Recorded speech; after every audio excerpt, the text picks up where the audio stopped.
beating the Bears and will now face the Buccaneers for the third time this season. New Orleans already handed Tampa 2 losses this season, including the 38-3 thrashing Week 9. Brady had 3 picks. We remember that game very well. Shannon, what shot do you give Brady to win round 3 versus Breeze? Well, he has a shot to win the round, Skip, because it's football. You know, in the football, like if it was 2 out of 3, it'd already be over with because the Saints run the first 2 and we never have to see a third game.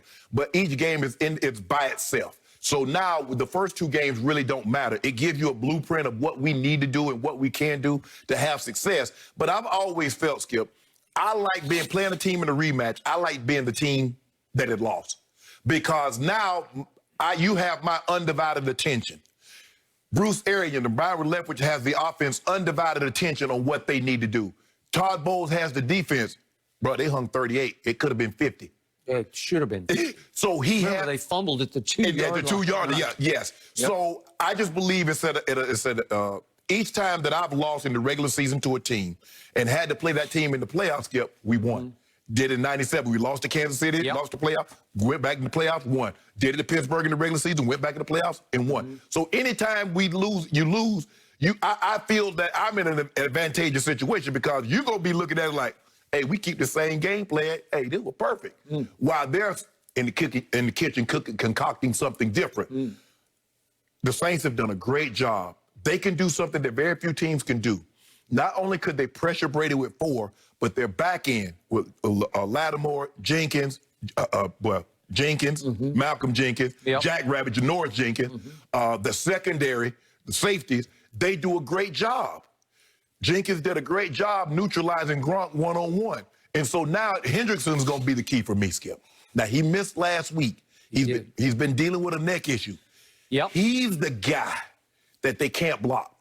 It doesn't matter what side he lines up on. He gives it to Donovan Smith. He gives it to Tristan Wirth. Well, at least he did on that fateful Sunday night. Skip, if you look at it, his 2 worst QBR games this season came against the Saints. Yep. He had a QBR of 6 in the last game. They lost 38-3. Mm-hmm. 5 of his 12 interceptions against this team. Mm-hmm. Can you pressure him with 4 without compromising your secondary? Mm-hmm. The Saints do a very good job of that, and I believe they have the offensive firepower. Because, Skip, again, I tell you, their defense could be had. That defense, I've been trying to say, Skip, I see some things. Even when they blew out Green Bay, I say, Skip, I see some weaknesses. I see some vulnerabilities in there. If you get the right person, they're going to be in trouble.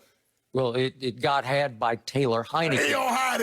Saturday night. He was playing his Heine off on Saturday night, Skip. But he was making me think about drinking Heineken, and I don't even drink. So, yes, can Brady beat them? But I think this is the matchup that suits the Saints really well and what they do offensively and defensively, and they'll be ready for the challenge. So you are leaning heavily toward New Orleans at home. Yes. Okay.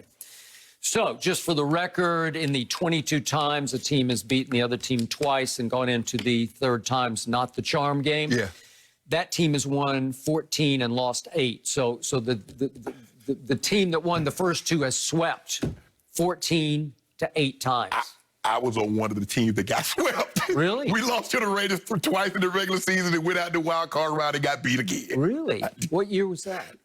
93. But Skip, they beat us, but I beat them. I dropped 13 for $1.56 on a tub. How do you remember these numbers? That's what I did to them. Exactly. Yeah. I put it on them. You have these numbers like I just put it on them. I can't remember. That was my before every show. You just go over your numbers of your own achievements. Like, I got to remember 13 for 156. So, I had to draw a little something. Skip it out by coming up. They're just burned in your memory. No, what happened was I did a number on them in the last game because Skip, if we win that game, the Raiders come to us, we win the division. They won the game, we had to go back out there.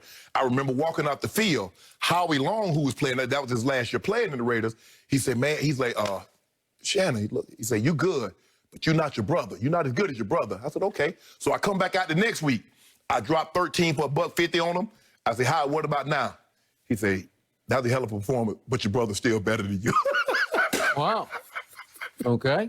So interesting. That was me and Howie's story. But he said, you good, but you're not your brother. Okay. So what do I always tell you about Thomas Edward Patrick Brady Jr.? You ain't gonna bet against it. The one man in sports I do not bet against would be that man. He is up against it this time. This is the worst matchup in football for him. There's nothing good about this matchup, but he's the one guy you wouldn't want to mess with in a third game.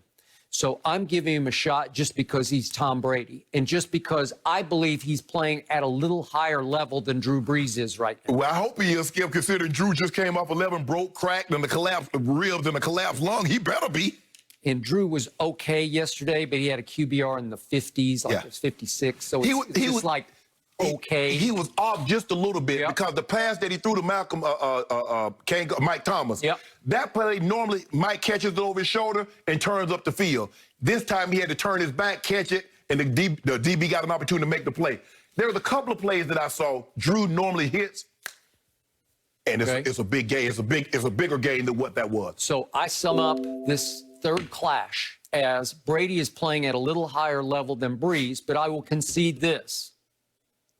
New Orleans is much better on defense than Tampa.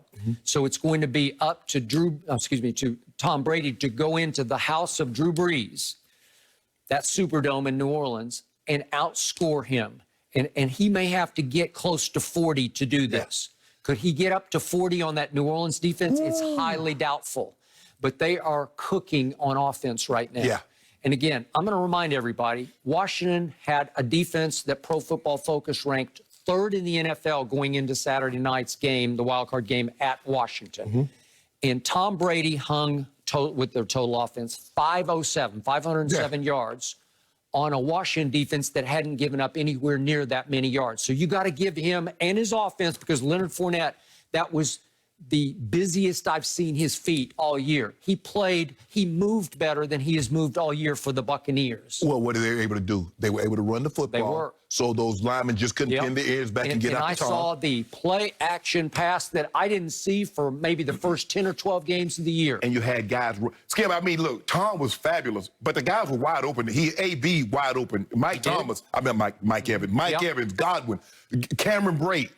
So I think the key for this game is that Leonard Fournette or whomever, Roe Jones, we're going to have to run the football. I don't know what happened to Ronald Jones. He pulled his quad in the warm-ups. Oh, my goodness. Because he was scheduled to start. Get out word. I was like, well, damn.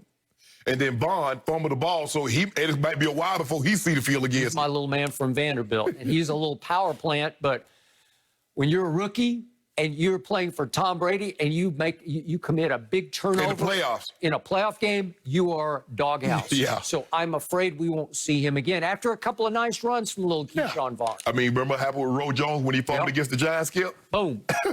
Exactly. So my point is that your man, Tony Dungy, you said you had him on your podcast. You brought it up 4 or 5 times. He made a statement in this game, in the fourth quarter of this game, that he had hinted at earlier in the game. He made the point and the case that Tom Brady is playing better than he ever has because of his pocket feet. I know you don't listen to the sound, but the throw that he made later, it's mid-fourth quarter to Mike Evans, where he had to ballet dance to his left. He's got great pocket feet. He obviously can't run down the field because he ran the ugliest 40-yard dash in the history of the combine. But his pocket feet are sweet. So he makes a move to the left and stops and throws across his body with some mustard on it to Mike Evans. And this prompted Tony Dungy to double down on the fact that he thinks that's why Tom Brady, I don't know if we have the sound of it, but he said that's why. Here we are. What Tom Brady is doing better than when I was coaching against him, moving around in the pocket. Here he steps to his left, moves back, just that little step away from the pressure. Off the spot, still on target with the throw. I mean, obviously it helps the guy 6 feet 6 inches tall who caught that ball, and he's really good, and he sucked it up and played on a wounded knee. And it helps when Ronald Darby is backpedaling to Baltimore. Okay. I mean, where's he going, Skip? Okay, I got it. But your man, Tony Dungy, who disrespected Tom Brady on your podcast, did he not put him like 6th all time? Yeah. Didn't he rank him? But then at the very end of the game, he was gloating about how this is the GOAT. That's why he's the GOAT. That's what Tony Dungy said live on NBC. Skip, you know, sometimes, like you said, we can be prisoner of moments. Okay. Did you egg him on your podcast? No. I don't know what happened. Okay, so that's the Brady that I'm going to bet on next Sunday at New Orleans. They put a stat up. This is the first time, if I'm not mistaken, since week 10 that Michael Thomas, Alvin Kamara, and Drew Brees has all played in the same game. I think they've only played 60 total snaps together. Yes. Yeah. So it's going to be very, very interesting. Like you said, I believe it.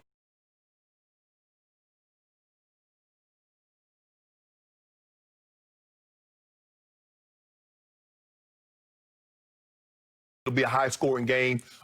Turnovers get amplified, get magnified times 5. But I just believe the Saints, the Saints knew in order to get to where they needed to be, they were probably going to have to face Tom Brady, and they're probably going to have to face Aaron Rodgers. Okay, so I'm going to put in perspective what happened in the 2 games against New Orleans. First game, opening Sunday at the Superdome. Tom Brady's all-new team, all-new coaching staff with only virtual preseason, no preseason games. And he goes out, and it was a long, hard game for him. And he did throw a pick 6. Who was the intended target of the pick 6? Do you recall? I don't even remember. A kid named Justin Watson, who was the target of his next pick 6 also. And